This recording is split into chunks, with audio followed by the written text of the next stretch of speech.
हजरत फातिमा का इंतकाल का वक्त आता है, कहती है आय अली, मैं आपकी बीवी भी हूँ, मोहम्मद रसूलुल्लाह की बेटी भी हूँ, मेरी एक आरज़ू है, मेरी एक तमन्ना है। का क्या? आय अली, मेरा इंतकाल हो जाए अगर इस बीमारी में, तो मुझे कफना देना, कफन से उड़ा देना और छिपा देना गुस्ल देने की बात। और आय अली, मुझे दिन में दफन न करना, कब्रिस्तान की तरफ लेकर जाओ तो मुझे दिन के उजाले में मत ले जाना, मुझे रात के अंधेरे में इशा की नमाज के बाद मुझे कब्र में दफन करना। हजरत अली ने पूछा ऐसा क्यों? कहने लगी आय अली, मैं नहीं चाहती मेरे इंतकाल के बाद, मेरे मरने के बाद, मेरे इंतकाल के बाद मेरे जिस्म पर पड़े हुए कफन पर भी किसी गैर मर्द की नजर पड़े, किसी गैर की नजर पड़े, मेरे मुर्दा जिस्म पर पड़े हुए कफन पर भी किसी गैर मर्द की नजर पड़े, मैं नहीं चाहती हूँ। ये मोहम्मद रसूलुल्लाह की बेटी का पर्दा था। हमारी बेटियां जलसों में क्या कर रही हैं, हम अपना पर्दा देखें, कौन जिम्मेदार है इसका? वहां नागपुर में षड्यंत्र रचे जा रहे हैं, वहां ये तैयारियां हो रही हैं, इन मुसलमानों की लड़कियों को हम अपने घर की बहुएं कैसे बनाएं, हम इनसे गैर मुस्लिम बच्चे कैसे पैदा कराएं, हम इनके बच्चों से राम राम कैसे कहलवाएं, हम इनको राम भक्त कैसे बनाएं। यहाँ ये षड्यंत्र हो रहे हैं और यहाँ हम साजिश से हम जो है साजिशों में हम साजिशों से बाखबर भी नहीं है, साजिशें हमें कुछ लगती ही नहीं है। मेरे प्यारे साथियों, कुरान कहता है सतर की भी हिफाजत होनी चाहिए और शर्मगाह की भी हिफाजत, शर्मगाह की हिफाजत जिनसे मना है वो अलग कर दिया। इल्ला अला अज़वाजिहिम औ मा मलकत अयमानुहुम, अपनी शर्मगाहों की हिफाजत करो, हाँ अपनी बीवियों से नहीं, अपनी बांदियों से, लौंडियों से नहीं। अरब के अंदर लौंडी चलती थी, आज के ज़माने में नहीं है। अरब के अंदर लड़कियां खरीदी जाती थी और बेची जाती थी पहले, तो इसलिए जो खरीद ली जाती थी पैसा देकर, जिसको हमने खरीद लिया वो हमारी लौंडी हो गई। अब लौंडी से बीवी वाला काम लिया जा सकता था, उसमें कोई बुराई की बात नहीं है, लेकिन अब चूँकि पूरी दुनिया के कानून की नज़र में लड़के और लड़कियों का बेचना एक कानूनी जुर्म बन गया है, इसलिए अब नहीं। उस ज़माने में जब लड़कियाँ खरीदी और बेची जाती थी ये आयत नाजिल होती है, लिहाजा दो यानी एक तो अपनी बीवी से अपनी शर्मगाह की हिफाजत नहीं कर सकते, नहीं करो, और लौंडी से, इन दो की इजाज़त दे दी गई। इनके साथ अगर नहीं करते हो तो कोई हर्ज नहीं, लेकिन इनके अलावा फमन इब्तगा वरा ज़ालिका फउलाइका हुमुल आदून, अगर इसके अलावा कोई दूसरा रास्ता इख्तियार किया, बीवी को छोड़कर कोई दूसरा रास्ता इख्तियार किया, तो तुम ही हद से आगे गुजरने वाले हो, हद से आगे सरकशी करने वाले हो, आदून हद से तजावुज करने वाले हो। हद से तजावुज समझते हैं?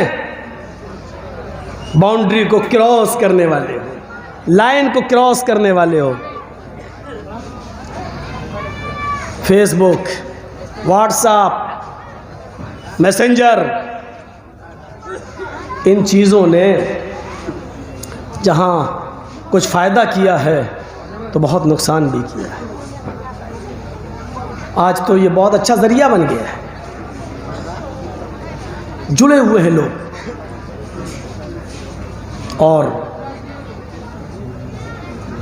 मर्दों से ज़्यादा, लड़कों से ज़्यादा लड़कियां भी जुड़ी। मुझे मालूम है कि मेरी तकरीर का हश्र क्या होगा, मेरे कह देने से तुम छोड़ थोड़ी दोगे, वो तो मुझे मालूम है। और क्या 20 साल से आप छोड़े बैठे हैं क्या? लेकिन बताना मेरा फर्ज है, बता रहा हूं। नुकसान भी हुए, लेकिन हमें सोचना है। इमाम इब्न सीरीन का नाम सुना है? अल्लामा इब्न क़य्यिम ने अपनी किताब सिफ़तुस सफ़वा के अंदर नकल किया, बड़ा मशहूर वाक़या। इमाम इब्न सीरीन रहमतुल्लाह अलैह, मायानाज़ बुज़ुर्ग, कपड़े का काम करते थे। कपड़े का काम, फेरी समझते हैं ना, फेरी, कपड़ा अपने सर पर कपड़े की गठरी लादी और गांव-गांव जाकर कपड़ा बेचते थे। कपड़ा लोग बुलाते थे, जरा कपड़ा दिखाओ, हाँ पसंद आया तो ले लेते थे। इमाम इब्ने सीरीन कपड़े का काम करते थे। उन्हीं के इलाके, उन्हीं के गांव से सटा हुआ दूसरा गांव था, वहां एक बेवा औरत रहती थी। और सुनिए नौजवानों, तुम्हारे लिए वाकया, वहां एक बेवा रहती थी।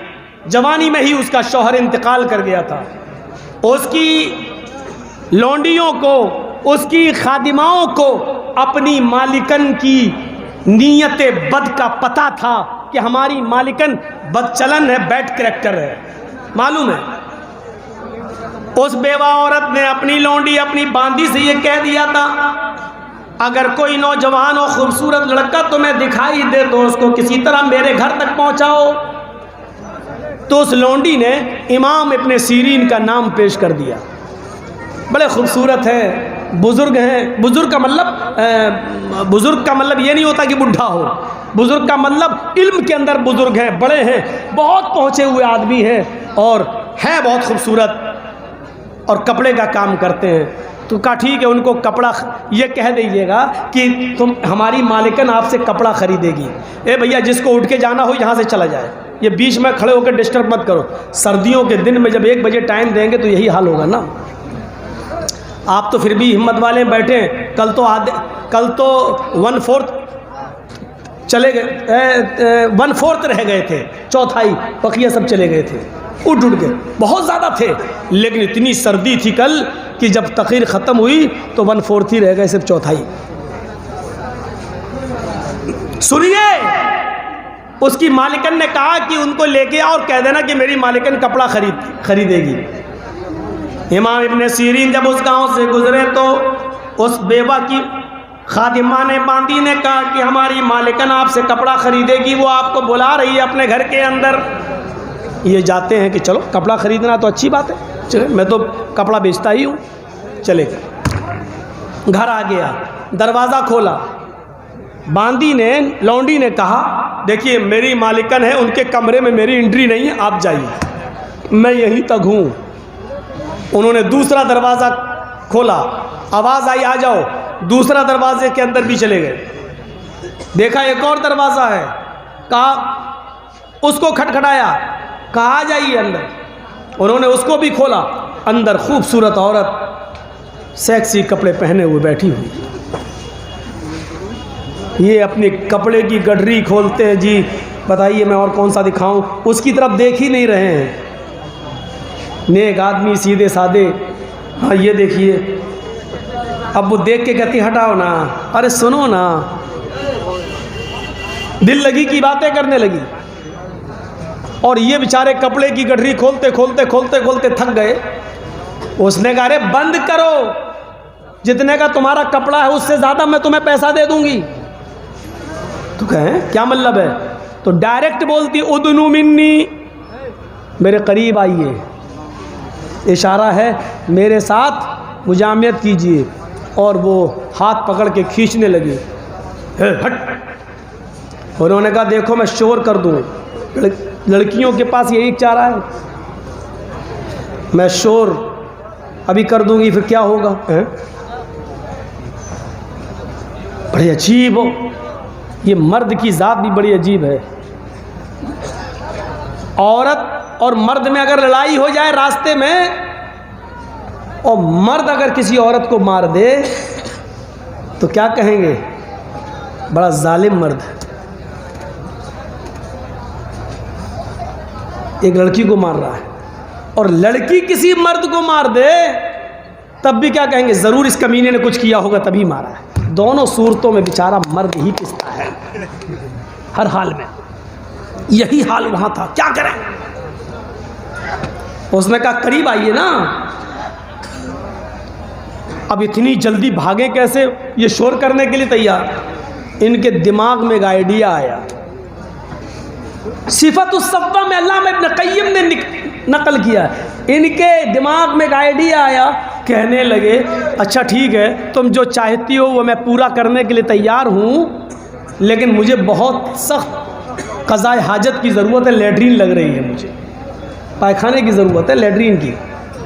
वो मुझे बताइए कहाँ है। उसने कहा ऐसे जाइए ऊपर, और ऊपर जाकर आप लेफ़्ट में चले जाइए, वहाँ लैट्रीन बनी हुई है, जाइए फ़ारिग होके आइए। ये जाते हैं तो क्या देखते हैं, लैट्रीन तो बनी है, लैट्रीन के बगल में ही बाथरूम यानी गुस्ल खाना भी है, और गुस्ल खाने ही के साथ किचन बना हुआ है, और किचन से एक नाली निकली हुई है, नाली। बस ये उसी नाली के पास बैठ गए और देखा कि बहुत गंदी नाली है, और उसके अंदर काली काली जो गंदगी होती है नाली की, वो ठीक है। उन्होंने कहा मेरा मकसद हो गया। इन्होंने डाला हाथ उस नाली में और निकाली नाली की गंदगी और कपड़ों पे मलना शुरू कर दिया, और वही गंदगी लेकर अपने मुंह पे और आ गए इसी हाल में नीचे उस औरत के पास। किसका मोबाइल है भैया? मोबाइल या तो बंद करो भैया। कौन? इफ्तिखार आलम है, उनका फ़ोन आ रहा है भैया आपके पास। गंदगी लगा। अब वो उसके पास आए, चलो कहाँ करना है तुम्हारे साथ गलत काम, चलो। वो कहते दूर हट हट हट, ये क्या हट, ना ना ना बताओ कहाँ है। वो हट रही है, जल्दी से कपड़े की गठरी उठाई और भागे। फ़खारा जहारिबन, ये अल्फाज है सिफत सफ़वा के, भागते हुए निकले और सीधे अपने गांव में आए। कुआं जहां देखा वहीं पर उठ के उन्होंने मुँह हाथ धोया और सीधे घर पहुँचे। उनकी बीवी ने कहा ये क्या हालत बनाई, पूरा वाक़या सुनाया। बीवी खुश हुई, अल्लाह का शुक्र है आपने बचा लिया अपने आप को। बीवी तो खुश होगी ही, आपने बचाया, अल्लाह ने बचा दिया आपको। क्या लोग थे, नौजवान थे, खूबसूरत औरत थी, बुला रही है, दावत दे रही है, आओ।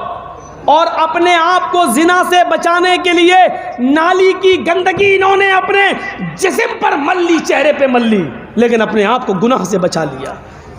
और वो औरत जिंदगी भर नफरत कर, हट उससे नहीं मिलेंगे, बड़ा गंदा है, हट हट।